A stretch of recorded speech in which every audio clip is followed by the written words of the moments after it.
with Rudra. Hi, Rudra. Hey, Srilekha. Good evening. How are you? I'm doing great. I you know what? எனக்கு இதை பார்த்த உடனே ஞாபகம் வந்தது. நீங்க அதை ஸ்டாப் பண்ண மியூசிக் நின்ன உடனே நான் அசைந்தால் அசையும் அகிலம் எல்லாம். Okay, great.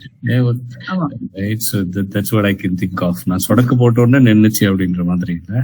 என்னோட டீமுக்கு தெரியும் எப்போ ஸ்ரீலேகா உள்ள வருவாங்க, எப்போ நான் அசைந்தால் அசையும் அகிலம் எல்லாம். So I was very good.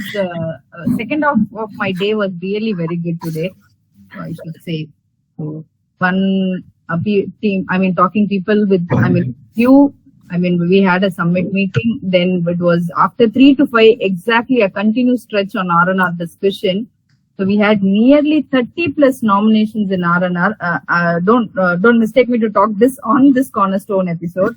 People who are listening may also will be definitely happy. We have 30 plus nomination for Machchandra Award. So all the nominators who came in were explaining what is the effort the people were taken behind it to get nominated. Nice. So that's what great. Back to you, Rudra. We are on the Cornerstone. I know that. Yes. Hey, no worries. That's absolutely fine. Okay, great. So thank you for having me. Here on DC Live. It's always a pleasure to be on DC Live. And good evening, people. A warm welcome to the show called Cornerstone Workplace. And this is about insightful thoughts, conversations, and talks about human dynamics that make our corporate world tick. And then I'm your host, RJ Rudra, and it's Friday, 5:30 p.m., which means it's time to tune into DC Live, where our tagline isn't just a phrase, right? It's like a promise, yeah. We are assuring something. So we say we care, we share, and we are on air. Okay, that's what it is. And when we say we are on air, one thing that can be spread in air is what? Happiness. Happiness can be spread on air, right? So that's what it is all about. Great. Let's, talk about something interesting. Before that, I just wanted to take a moment to talk about it. This is the promotional side of the program, where I'm from DTouch, and there's a lot of activity happening on the DTouch side. We're going to launch a new platform for all of our people from DC Crew to learn. It's called Guru. That's Gooru, Guru. And we're working on getting in a lot of courses there, all at your pace to learn. And there's a lot of promotional activities happening in terms of that. You want some information, please reach out to Sandhya, Monishri, Vismaya, or even Srilekha, and she can, guide you all to me. Then I'll be happy to take them. Okay. With that note, let's go and talk about. I'm going to tell you a story right now. Okay. We're going to talk about an architect. Okay. Let's call her Maya. Okay. She was really good at her job, and she was always filled with great ideas. But for many months, she felt stuck. Okay.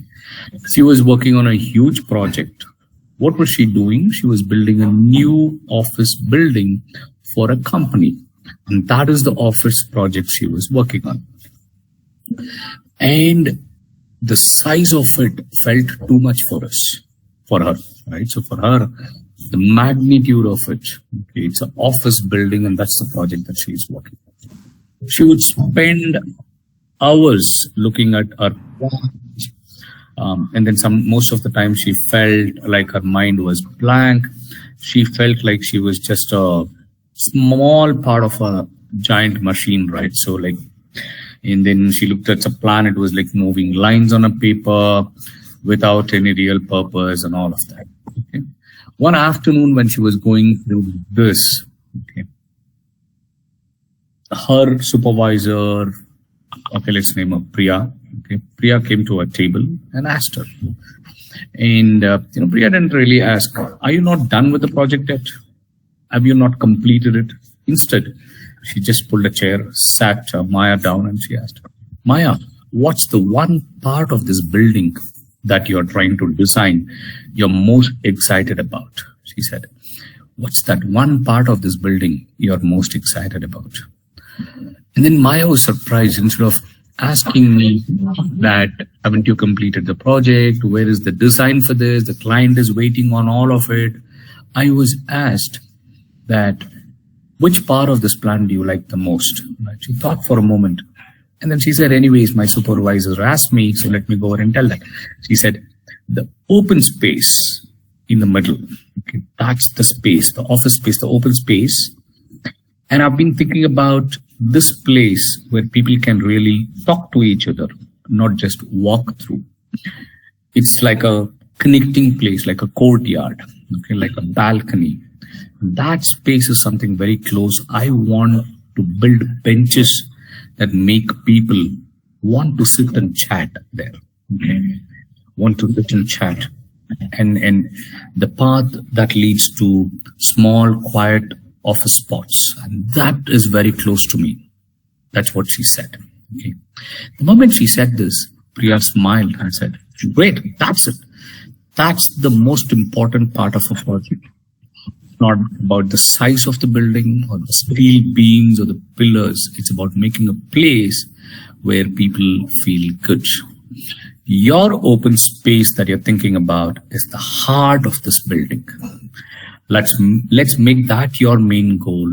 Now, put your whole heart into making that one area special. That's what our supervisor said. In that one talk, Priya just didn't give Maya a direction, but she gave her a reason.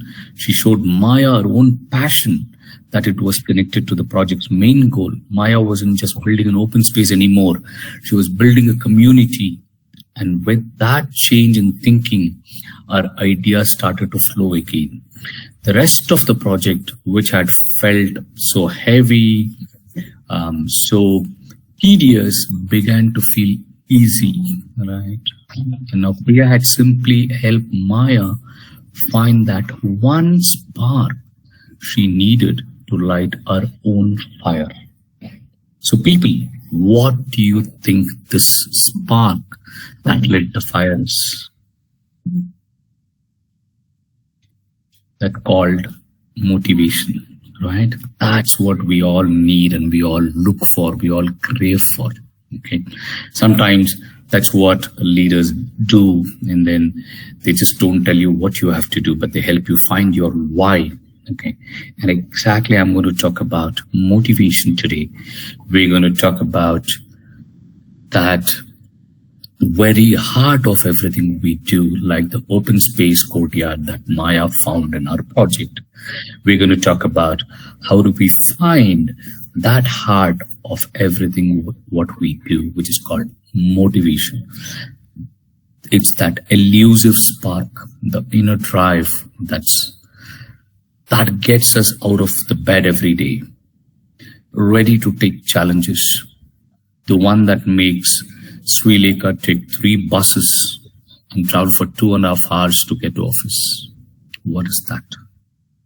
That's a motivation, right? And that's what we're going to talk about today, right? And let's define them first, okay? Now let's look at what's motivation, okay? Motivation, we think is like, it's not a burst of energy or a sudden revelation. Okay, it's like your it's like your oven, right? It's woven with many threads. There's intrinsic motivation, the kind that comes from within. Okay? Something examples are: it's a joy of solving a complex problem, the satisfaction of mastering a new skill, or the simple pleasure of doing something that you like or love. This is the stuff that fuels your passion and keeps us engaged when no one is watching. And that's called intrinsic motivation. Okay. And there's extrinsic motivation, which is driven by external rewards. Think about bonuses, public recognition, or even someone says a well-deserved thank you. That's a motivation, right? While some might see this as a less pure, but it's a vital part of the equation. That thank you that has been told to someone when they deserved it keeps them going long. And it's a vital part of motivation. It provides clear goals, validation for hard work. A good workplace is a motivation. It finds a way to balance both, creating an environment where people feel both internally fulfilled and externally rewarded. This is one part of motivation. Okay, that's what motivation is. Now, let's talk about another term, motivators. Okay. If motivation is the fuel, who are the mechanics who keep the engine running? We call them motivators. Let's be clear. A motivator isn't just the person with a corner office, right? So that's not the person. It can be anyone, right? It can be anyone for you. A motivator can be anyone. Now, we've understood what a motivation is, what's a motivator is. Let's look at some of the motivating factors or motivators. Let's start with a leader, a manager. A truly great motivator, right? This is not someone who just delegates the task. They inspire the purpose. They connect the dots between your individual work and the company's larger mission. They say, this isn't just about writing a report. It's about helping us launch a new product that will make a difference. They provide clear goals, offer constructive feedback. Most importantly, show trust. When someone believes in your ability, it's one of the most powerful motivators that can exist. Motivation also flows sideways, right? Not necessarily from the top. Think about your colleague. Okay, your colleague, the person who brings in coffee when you have a very bad day. Someone who said, let's just go out for a quick walk. Let's get that chai for ourselves. The teammate who offers to help when you are swamped with work. Most importantly, that one person who celebrates your small victories and offers a word of encouragement when you're feeling down. Have you ever realized that? You felt the whole world is coming down at work, and there was one person who said, "Pathakalam vidu," right? That's the best motivation you can ever get, right? And this peer-to-peer support, this sense of camaraderie is an incredible motivator. It creates a feeling of a shared journey, not just a shared office space. It tells you you're not alone. We are here for you, or I am there for you. Correct? That's what we are talking about today. All right, so I'm going to just pause here for a moment and see if someone has a question, someone wants to ask me something, any comment, anything that you guys have to say. Anybody? No. No, Rudra, we don't have any comment here. All right, no worries. Let's get to the next one. I'm just dropping this here. You can just quickly take a look at it where,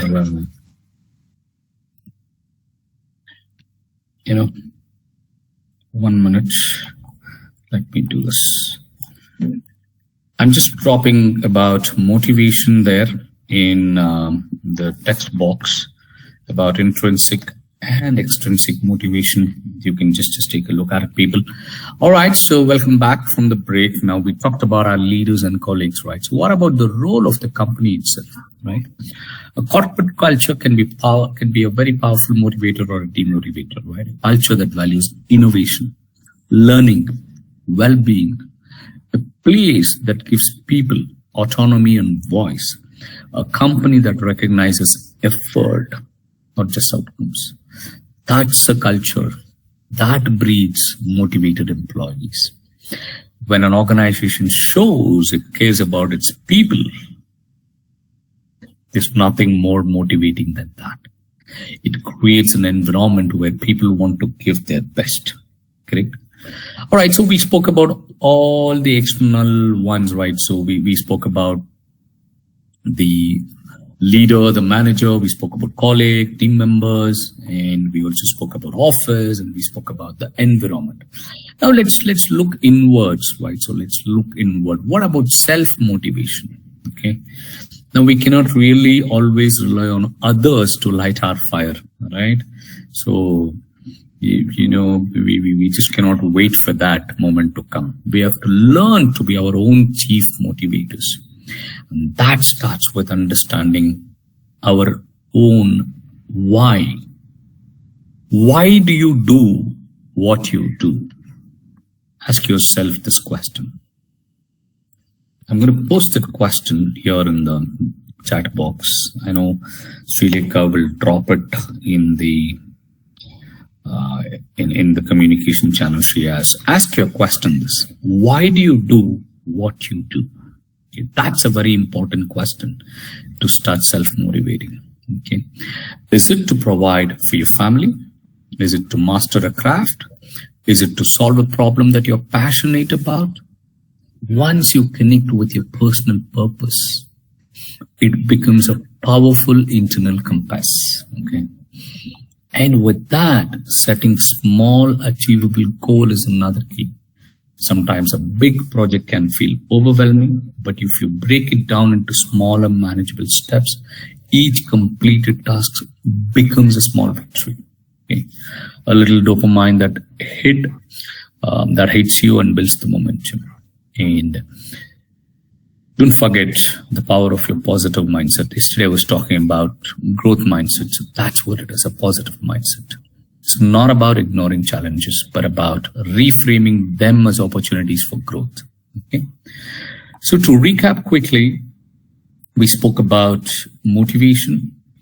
It's a blend of what comes from within and what comes from without. Motivators are everywhere. They can be leaders, colleagues, and even the culture of the company. And ultimately, you have the power to be your own biggest motivators. Okay.